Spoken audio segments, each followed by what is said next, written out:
안녕하십니까? 인생의 복잡한 문제들을 말씀으로 단칼에 해결해주는 김종근 목사의 쾌도 남마입니다.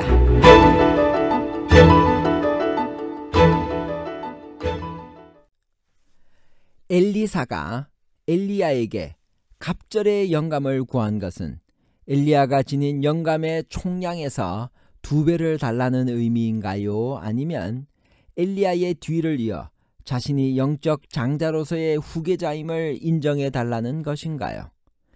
총량의 2배와 영적 후계자의 승인에 관한 복잡한 문제를 하나님 말씀의 가르침으로 명쾌하게 해결해 드리겠습니다. 왜 엘리사는 엘리야에게 갑절의 영감을 구했으며 엘리야는 그것이 어려운 일이라고 했나요? 그리고 그 일은 어떻게 이루어졌나요? 열왕기하 2장 9절에서 11절입니다. 건너매 엘리야가 엘리사에게 이르되 나를 내게서 데려감을 당하기 전에 내가 내게 어떻게 할지를 구하라.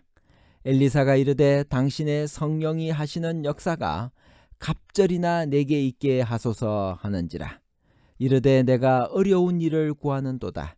그러나 나를 내게서 데려가시는 것을 내가 보면 그 일이 내게 이루어지려니와 그렇지 아니하면 이루어지지 아니하리라 하고, 두 사람이 길을 가며 말하더니 불수레와 불말들이 두 사람을 갈라놓고 엘리야가 회오리 바람으로 하늘로 올라가더라. 헤어져야 할 시간이 다가오고 있었습니다. 엘리야가 엘리사에게 승천하기 전에 자기가 해주기를 원하는 게 있으면 구하라고 말합니다. 그러자 엘리사는 저 유명한 요구를 합니다. 당신의 성령이 하시는 역사가 갑절이나 내게 있게 하소서. 너무 유명한 구절이기에 개역 한글의 번역이 훨씬 익숙합니다. 당신의 영감이 갑절이나 내게 있기를 구하나이다. 현대인의 성경은 선생님의 영적 능력을 내가 2배로 받게 해 주십시오라고 번역했습니다. 이 부탁을 받은 엘리야가 말합니다. 내가 어려운 일을 구하는도다 라고 말합니다. 엘리야는 왜 이 일을 어려운 일이라고 했을까요? 엘리사가 너무 욕심을 부렸기 때문일까요? 그 일이 어려웠다면 엘리사가 구한 대로 어떻게 이루어졌나요? 엘리사는 그때 부, 명성, 지혜, 안락하고 즐거운 삶과 같은 것을 구하지 않았습니다. 그는 엘리야가 수행했던 바로 그 사역을 같은 영과 능력으로 수행하기를 갈망했습니다. 그는 하나님의 영의 역사를 필요로 했습니다. 그리하여 성령이 하시는 역사, 곧 영감이나 영적 능력을 구하였습니다. 그의 모습은 솔로몬이 지혜를 구하였던 것을 연상시킵니다. 그런데 왜 하필이면 갑절인가요? 그의 스승보다 더 큰 봉사를 하고 싶었던 것인가요? 하나님께서 엘리야에게 주셨던 능력보다 2배의 능력을 갖고 싶다는 의미인가요? 그럴 수 있습니다. 그러나 만약 그렇게 이해한다 하더라도 그의 동기가 스승보다 더 유명해지기를 원하였기 때문이 아닙니다. 오히려 스승에 비해 자기의 부족을 절감하고 하나님의 도우심을 더 크게 구하는 마음이었을 것입니다. 그런데 갑절의 의미는 좀 더 다른 데 있습니다. 그것은 바로 두 몫은 장자의 권리라는 신명기 법에 근거한 요구였습니다. 그러므로 엘리사의 요청은 엘리야의 뒤를 이어 자신이 그의 공식적인 장자 후계자임을 인정해 달라는 것이었습니다. 한마디로 그는 영적 선물의 장자 상속권에 대한 승인을 구했던 것입니다. 그래서 엘리야의 영적인 장자로 간주되어 그가 시작한 사역을 이어가려고 한 것입니다. 사실 장자에게 2 몫을 주는 장자의 기업이 부모가 소유한 전체 재산의 2배를 주는 것이 아니었습니다. 마찬가지로 엘리사가 요구한 갑절의 영감도 엘리야가 지닌 영감의 총량에서 2배를 달라는 의미가 아니었습니다. 그런데 엘리사의 이 요청을 들은 엘리야는 그에게 내가 어려운 일을 구한다고 했습니다. 왜 어렵다고 대답했을까요? 엘리사가 안 해야 하는 곤란한 요구를 했기 때문인가요? 아닙니다. 그 일은 자신이 결정할 수 있는 일이 아니라는 의미입니다. 선지자는 제사장과 달리 세습제가 아니었습니다. 그래서 아버지가 재량을 갖고 장자를 결정하는 것과 같이 할 수가 없습니다. 선지자는 철저하게 개인적으로 하나님의 부르심을 받아야 그 직을 수행할 수가 있습니다. 그러므로 선지자직은 엘리야가 결정할 수 있는 영역의 일이 아니었습니다. 물론 엘리사는 이미 하나님의 부름을 받아 엘리야의 제자로 교육을 받아왔습니다. 그러나 그를 공적 후계자로 인정하는 일은 여전히 하나님의 영역이었습니다. 그래서 엘리야는 갑절의 영감은 물론이고 그 요청 자체를 수락할지 여부도 말하지 않습니다. 다만 그는 그 문제를 하나님께 맡겼습니다.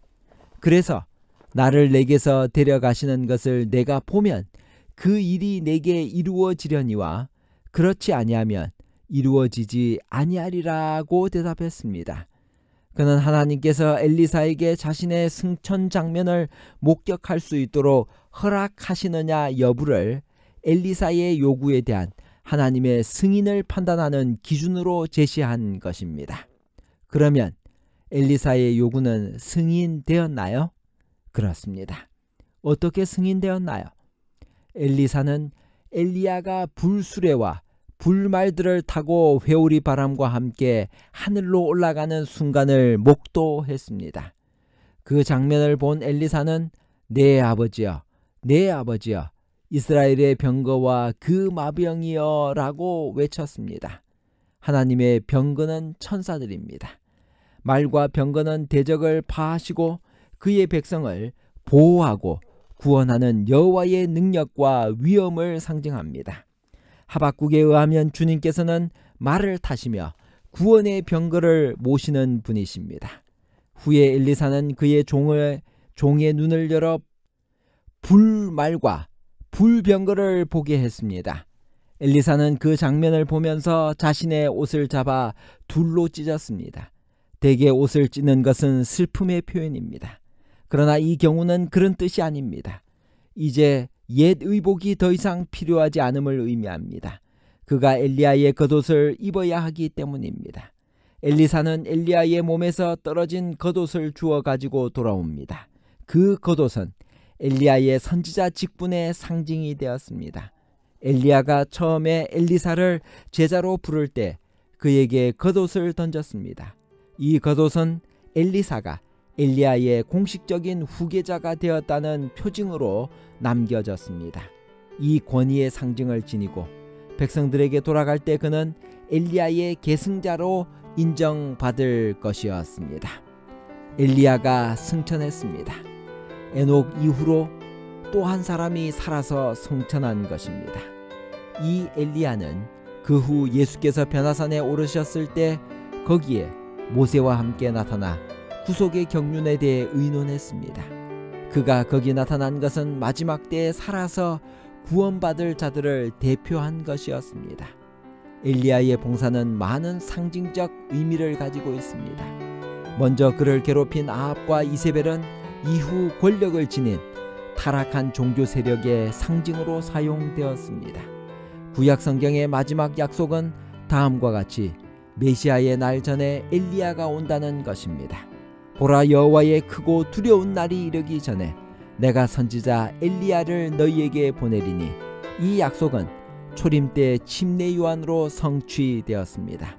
예수께서는 친히 침례 요한을 가리켜 오리라 한 엘리야가 곧 이 사람이니라고 하셨습니다. 결론입니다.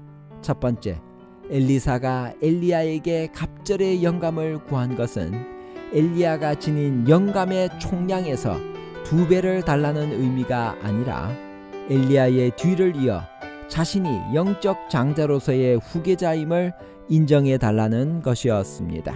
둘째, 갑절의 의미는 바로 두 몫은 장자의 권리라는 신명기법에 근거한 요구였습니다. 셋째, 강물이 갈라졌습니다. 이를 보고 맞은편 여리고에 있는 선지자의 제자들이 엘리야의 성령이 하시는 역사가 엘리사 위에 머물렀다고 했습니다.